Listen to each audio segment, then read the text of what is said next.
মনে হলো আওয়াজটা মোবাইলের ভেতর থেকে এলো। প্লিজ দিদি, আমাকে ফোনের ভেতর থেকে বের করো। এক জাদুকর পাসওয়ার্ড দিয়ে ফোনের ভেতর লক করে রেখেছে।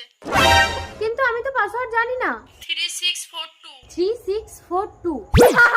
এ কি, তুমি রাক্ষসী? এইবার তোকে এই মোবাইলের মধ্যে বন্দি করে তোর রূপ নিয়ে তোর স্বামীর সাথে সঙ্গম করে 108টা রাক্ষসের জন্ম দেবো। না, আমাকে বন্দি করো না। ছেড়ে দাও আমাকে, ছেড়ে দাও। এইবার আমি তোর রূপ নিয়েছি। মানুষের বংশ ধ্বংস হবে, সারা পৃথিবী রাক্ষসের রাজ্য হবে। কাব্য কাব্য ওই তো তোর স্বামী আসছে। কি ব্যাপার কাব্য, এখানে দাঁড়িয়ে আছো, বাড়ি যাবে না?